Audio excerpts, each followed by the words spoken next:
changed to go out and call me drug dealer. I wasn't calling you a drug dealer, like currently. Are you sure about that? Here we go! Here the fuck we go! Redirect this conversation. I was coming here today to get an apology. I'm not really hearing that right now. Is your wig squeezing your brain too tight, heifer? So, if you heard that I called you a drug dealer currently, I'm sorry you heard that you were the biggest drug dealer in Burger King. I apologize for that. I said I don't sorry. screw it up. Didn't I don't say twist sorry? it up. No, it's not authentic to me. I want to hear an authentic apology. God. Oh, brother, this guy stinks! See you, John Fugazi. Remember. You're the poster child for mortgage fraud. Yeah. Oh. I can never give you a 10, because I don't like you. So, but I'll give you about an 8.5. Yo, it's Brian Keith, and I'm back with another video. Today, we're going to talk about the Real Housewives of New Jersey. This episode was decent.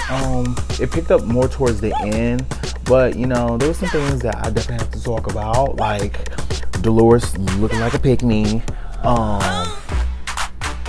know, Miss Fuda, you know, trying to do her big one. And I'm not talking about Rachel. And Louie sitting there doing the management job. Y'all like, comment, subscribe. Let's get into the video. Yeah, let me check my shit real quick. Hotter than the fire coming out my flaming lips. You wanna play with me? You can't play in me. On the playground, bitch, you can't play with me. Got it, won it, securing the I've been out all weekend, celebrating Pride. Just having a good time with my friends. And yeah, it was a time. My time was had. But we're gonna talk about this video. So it's gonna be short just because it wasn't really that much going on. We started off with, you know, we see Melissa and Joe, they're sitting around talking about Danielle's situation with Jen and Teresa. But it's funny because like I thought the whole consensus was not to bring up each other, but I guess whatever. So Melissa's just like, yeah, you know, Teresa and Jen for Aiden, they were over here shocked that Danielle called them out and said, did they set her up? And Joe was like, of course they set her up, da da da da, right? But you know, we see Jackie and Teresa hanging out, which, like I said in the last episode, it looked like Jackie's like, Teresa, pick me, be my friend. That's what it's really giving. Like, even like I think Julia Fox came on to Watch What Happens Live, and they talk about the tide shifting, and I definitely see that. I feel like people really want to be Teresa's friend, but the other side don't fuck with Teresa, so they really can't. And it's hard on that Rachel has for Teresa. Like, I'm like, let the mouse go. At this point, we got it, cool, yeah, but let it go, right? Danielle, she's celebrating Fashion Week. She's gonna be, you know, doing that. I have to make sure all the looks match the model, their sizes, because once we arrive, it's like, game on. And she's really excited. She, like, you know, looks back on her life of like where she was before and now. She has pictures with her mom, and you know, shout out to her for really, you know, putting forth an effort to get into Fashion Week and New York Fashion Week at that. Melissa was there to support her with her husband as well. But all the girls go out golfing, right? The husbands go as well. Margaret, you missed a show of a brunch, I'll tell you that. And honestly, I didn't want to call you because I knew you were on a girls' trip. Well, I called you. And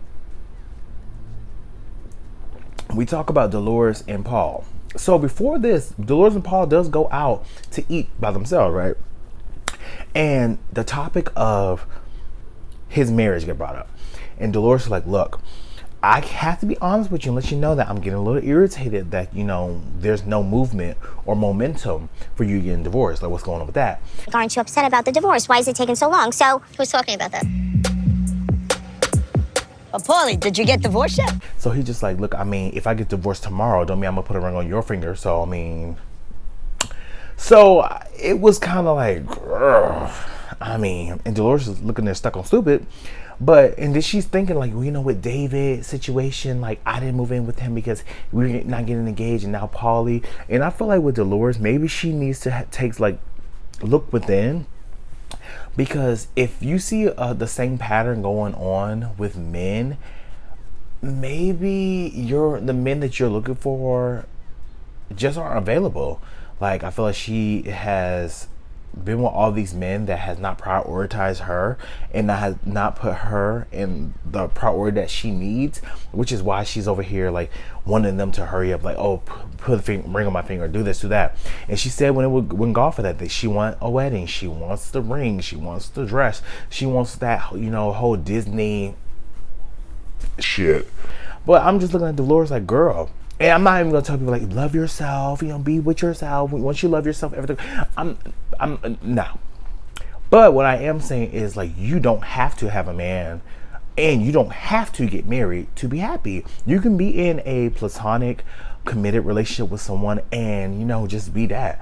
But that's what Dolores wants. I mean, he's showing that he can't really get that to her. Hopefully he can, but it is what it is, right? But I want to talk about the end of this episode because that's where the bulk of this is coming from. Teresa, Louis, how are you? Hi. Thanks for meeting us. So the Fudas, they set up a little, you know, face off, I guess, between Louie and Teresa. So, you know, the Fudas, they're already like, look, you know, I'm here because I want an apology. Teresa shouldn't have brought me And I'm not gonna sit up here and just lie and be like, oh, Teresa and them, the Fudas are just doing too much. Like, there's a reason why, you know, he's mad. She did say that he was a drug dealer back in the day or whatever. So what changed? What changed to go out and call me drug dealer? I wasn't calling you a drug dealer, like currently. My whole thing is this. I feel like there was a lot of stuff that was said. Like when Teresa and Louie came in, they sat down. She was like, hey, I got a present for Joe. Can y'all give that to him? You know, thank you. I know he has a housewarmer. I just want, you know, get it to my brother. I don't fuck with him right now, but you know. But, so they sit down and John is controlling the convo, right? So he just said, look, I came here for an apology because what you said about me, I did not like. And Teresa's like, okay, you know, I said that back in the day, I thought you know, back in the day, I heard that you were the biggest drug dealer in, you know, wherever, New Jersey. I heard that I called you a drug dealer currently. I'm sorry you heard that. What verb did you use? I heard that someone in your past said that you were the biggest drug dealer. And he was just like, see, the thing about it is this, like, you're taking the word of a convicted felon and you're a criminal. And, you know, I did sell. That's what he said. You know, back in the day, I did sell marijuana, and that's what I did back in the day. And, you know, but it's legal now. No right to take my past from 20 years ago when I was a juvenile that sold marijuana, by the way, which is now legal. So I'm going to tell you what my past is because I really don't care. Well, you should. Let's talk about that real quick. Yes, it's legal. Yes, it's decriminalized in certain states, not all over, but it has decriminalized throughout certain states. My whole thing is this: you just admitted to committing a crime. One, back in the day, you know, statute of limitation might be up, but I mean, you're upset because Teresa brought that to light, but it was true, right? And the fact that he's like, you're believing a criminal, you're a criminal. And I'm just like, okay, you're saying that, but if we really want to go to the logistics of it all, aren't you a criminal too? Drug dealer. But this is what I said to you at lunch, is that to me, it doesn't matter if you said he is or he was. It's the fact that you put that into the universe that we're living in. So I totally agree with Rachel that Teresa did in fact bring up that information, and she did, you know, throw it out there to basically gag John because he came for Louie. However, Rachel, John, y'all didn't get mad when y'all was over here talking shit about Louie at the reunion, and then they came back on you and came out of a bag on you, and then you're just like, oh, well, you put this out in the universe. Ma'am, sir, Fudas, y'all are on a public TV show, nationally syndicated. Like, literally, it's over here all over the world. People see. So you think people aren't bored enough to dig up your information? Trust me, there's plenty of blogs that will do it for free. I'm not trying to shame nobody because I'm not the one shaming. He the one over here trying to shame, you know, doing that. My whole thing is I feel like his tone was very pointed because he was like, you're not giving me an apology and I want a genuine I'm sorry from you for what you said. And Teresa was like, look, I already said I'm sorry. So, I mean, I'm trying to figure out where we're going with this. The thing about life, when I make a deal, I stick to my deal. I don't screw it up. I don't twist it up. No, it's not authentic to me. I want to hear an authentic apology. God, really? And she was like, you have not only talked about me, but you talked about my husband. Mind you, throughout the spar, Rachel's sitting over there on hush, just trying to give stoic, right? And you got Louie over here, tomato red, just, I'm just like, it looked like he's over here like trying to hold his breath. Like, what the fuck is going on? And my whole thing is this: if I was married and I had, you know, my husband sitting next to me and we're having a convo with someone else, it's heat exchange.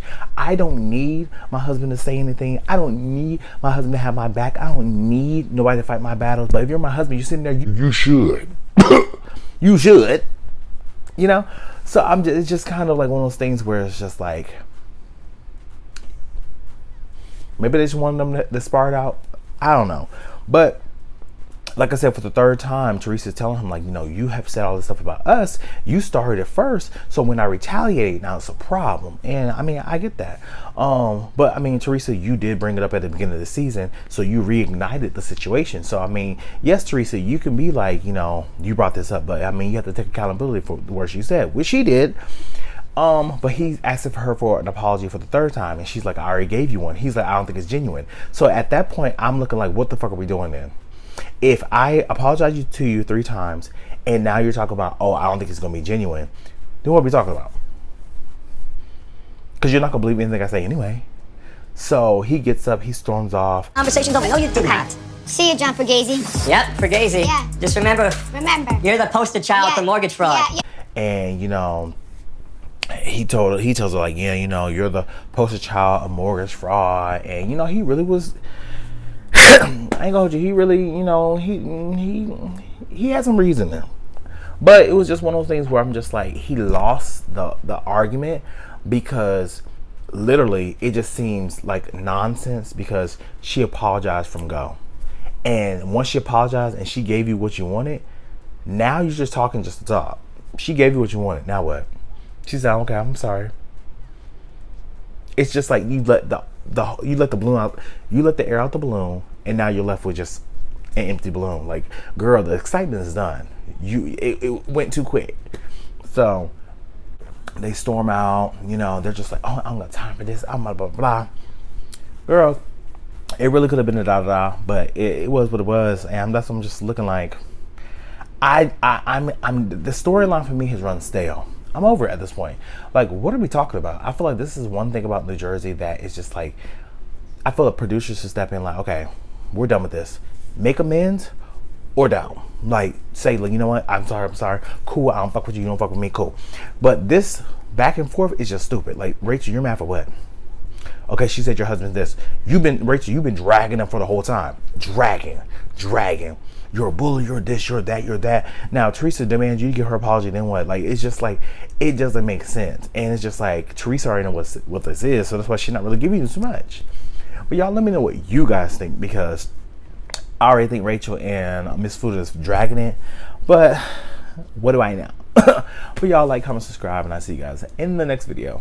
Peace. Brian Keith, LG, Black Butte. Bet you didn't know we the Holy Trinity. Now let a God stop a jolly, break your head here. Step into the room and get up in the bed. It tastes sweet, that's cause I'm good. It tastes sour cause I'm better than the hood. Cause I get you hyper when I'm running all around, cause I excite you. Let me talk real quick. You can't even get with the shit. You wanna go toe to toe with my flow? This African all I really asking for. Now I got to go. Got. Bye-bye.